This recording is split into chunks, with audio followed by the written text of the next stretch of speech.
Don't forget to like, comment, subscribe, and hit the notification bell for any upcoming videos. Now let's get started. Hey cousins, have y'all heard of the first black bank in the U.S.? It wasn't just a place to stash cash. It was a whole movement for black economics, power, and independence. Today, we're breaking down the story of Freedmen Savings Bank and the first bank-owned commercial bank, True Reformers Bank. But most importantly, we got to talk about the mastermind behind it all, Reverend Washington Browne. Grab a seat, hit that like button, and let's get into it. All right, picture this. It's right after the Civil War, and newly freed black folks are out here trying to build a future. But the financial system, it wasn't built for us. Banks either straight up refused to serve black customers or found a way to scam them out of their money. So in 1865, Congress set up Freedmen Savings Bank to help former enslaved people stack or save their coins and build some wealth. Sounds solid, right? Nope. The bank was a hot mess, ran by shady folks who didn't care about the people. They were supposed to help. In 1874, it crashed and burned, wiping out over 60,000 black depositors' hard-earned money. Ugh. That loss was absolutely devastating. Can y'all imagine that? 60,000 black depositors. It showed that if we wanted financial security, we had to own our own banks. That's when True Reformers Bank and our guy, Washington Browne, stepped up. Let's talk about this boss right here. Washington Browne was born into slavery in Georgia, 1849. Now let that sink in. This man went from being considered property to owning a whole financial institution. His journey wasn't easy though. As a teen, Browne was forced into the Confederate Army, but he wasn't having it. He was too smart, and he escaped and made his way up north, linking up with the Union forces. After the war, he didn't just sit back, he got to work. First as a teacher and later as a minister. But Browne wasn't just about preaching, he was about action. He knew that true freedom meant economic power. My algorithm is telling me that you're watching, but you're not subscribing. Quit treating me like the cousin you don't like. Subscribe and share. He was about action. He knew that true freedom meant economic power. Browne was also a family man. He married Mary A. Browne, a powerhouse in her own right. You guys see that when we work together, when we're on the same vibration, when we're in sync, whew. She was all about education and uplifting the community. Together, they laid down a strong foundation for black empowerment, making sure our people had the tools to build and sustain wealth. Browne started the Grand Fountain of the United Order of True Reformers, a black fraternal organization that hooked folks up with financial aid, insurance, and community support. But he wasn't stopping there. In 1888, he founded True Reformers Bank in Richmond, Virginia, the first, y'all hear me, the first black-owned and black-operated commercial bank in the U.S. And check this out. Because of racism, Virginia law said that the bank had to open without white supervision. Browne and his team was like, say less, and got everything set up flawlessly to prove Black excellence was a real thing.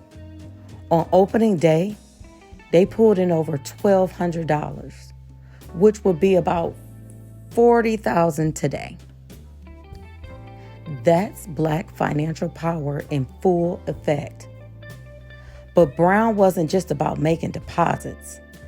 The bank was out here helping Black farmers buy land, backing Black business owners, and giving out loans when white banks were like, no.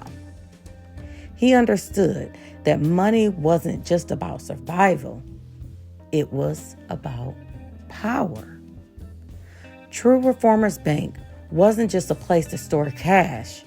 It was a whole movement. The bank financed Black businesses, brought up property, and gave out loans when nobody else would. It showed that Black economics independence was possible. The bank even owned buildings and real estates in multiple states, creating jobs and ensuring financial security for thousands of Black Americans. Browne's vision wasn't just a dream. It was happening in real time. Sadly, after Browne passed in 1897, the bank struggled to keep things running. By 1910, poor management led it to its downfall. But even though the bank didn't last forever, its impact did. It proved that we could build and sustain our own financial institutions, setting the stage for future Black-owned banks. Browne wasn't the only one making waves. Other Black pioneers like Maggie Lena Walker, the first Black woman to charter a bank, and Alonzo Herndon, founder of Atlanta Life Insurance Company, kept pushing for Black financial success. They built on the foundation Browne set, proving that Black economic power was here to stay. Maggie Lynn Walker's St. Luke Penny Savings Bank in 1903 was a game changer for Black women and working class families. She wasn't just banking, she was out here fighting for civil rights and building up the community.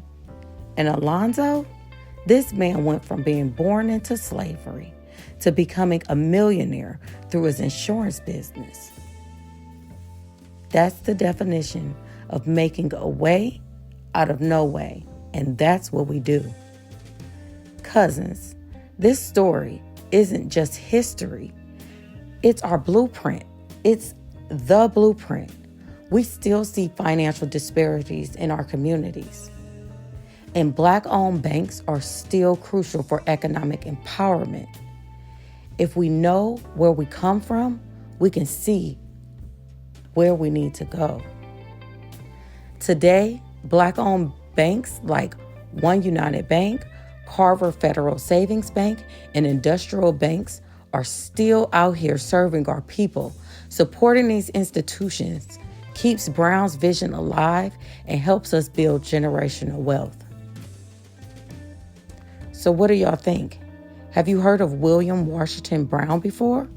William Washington Browne, we see you and we honor you.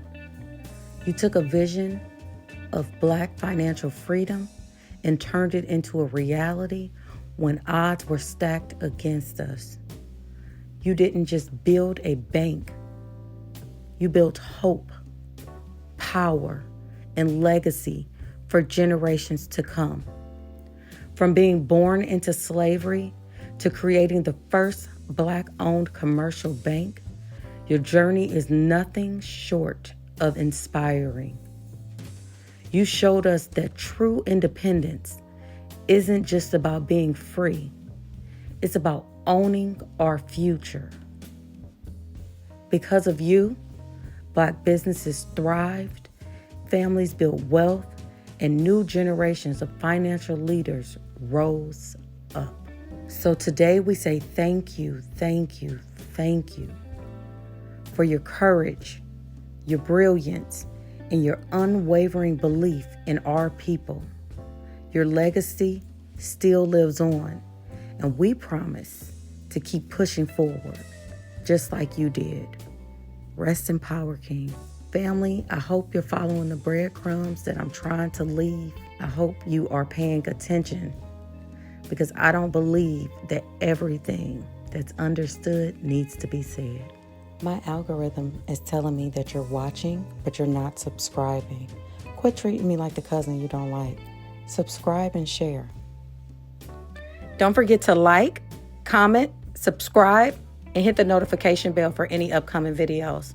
Bye, cousins.